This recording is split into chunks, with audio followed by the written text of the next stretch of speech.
আমি জিলা উপায়ুক্তৰ কাষ চাপিছিলোঁ আজি ৰাইজৰ দলৰ এক সজাতি দলে। আমি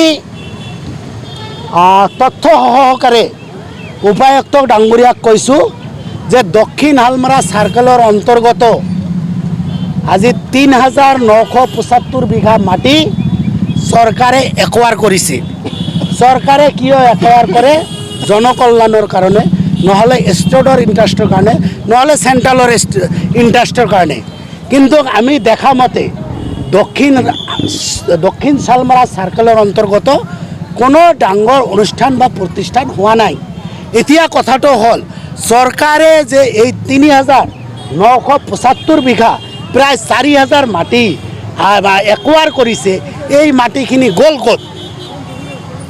নে প্ৰশাসনে আৰু চৰকাৰে মিলি এই মাটিখিনি কিবা মানুহক বেচা কিনা কৰিলে?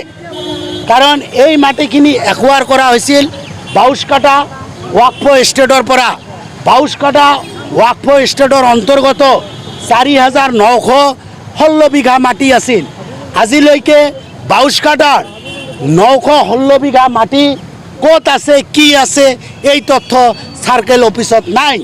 গতিকে আমি কৈছোঁ ইয়াক তদন্ত কৰক। মোৰো মাটি আছে, মোৰ মাটি ৱাকফ বৰ্ডৰ আণ্ডাৰত পৰিব পাৰে। গতিকে মোৰ মাটি যদি ৱাকফ এষ্টেটৰ আণ্ডাৰত পৰে, মোৰ মাটি মই এৰি দিম। গতিকে এই ৪,০০০ খাছ মাটি চৰকাৰে কাক দিলে, কি কৰিলে, কাক বা আবণ্টন দিলে, নে বিক্ৰী কৰিলে, নে লিজত দিলে, ইয়াৰ হিচাপ লাগিব। আমি যি দেখা পাইছোঁ কোনো ধৰণৰ খাছ লেণ্ড একেৰাহে ১,০০০ বিঘাও নাই। গতিকে টুকুৰা টুকুৰি কৰি যদি হিচাপ কৰা যায় ১,৫০০ৰ পৰা ২,০০০ হয়তো খাছ লেণ্ড ওলাব। কিন্তু চৰকাৰে যি ৪,০০০ বিঘা একোৱাৰ কৰিছে, এই মাটি ক'ত? ইয়াৰ হিচাপ লাগিব, ইয়াৰ তদন্ত লাগিব, ইয়াক কাক দিছে তাক লাগিব। কাৰণ মাটিতে আছে, ই পাতালত যোৱা নাই, আকাশতো যোৱা নাই। গতিকে প্ৰশাসন আৰু চৰকাৰে এই মাটিৰ হিচাপ আমাক দিব লাগিব। এই দাবী লৈ আমি জিলা আয়ুক্তৰ ওপৰত কাষ চাপিছিলোঁ আৰু জিলা উপায়ুক্ত আমাক আশ্বাস প্ৰকাশ কৰিছে যে ইয়াক নিশ্চিতভাৱে আমি তদন্ত কৰিম। তদন্তৰ কি আউটকাম ওলায় এই কথা আপোনালোকক আমি জনাম। চৰকাৰে একোৱাৰ কৰা মাটি অলৱেজ খাছ হয়, সদায় খাছে থাকে।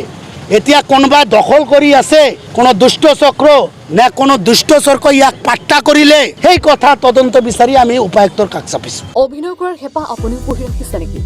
আপোনাৰ অভিনয় কৰাৰ অভিজ্ঞতা নাই? কোনো কথা নাই, আপোনাৰ বাবে আহিছে সোণালী সুযোগ।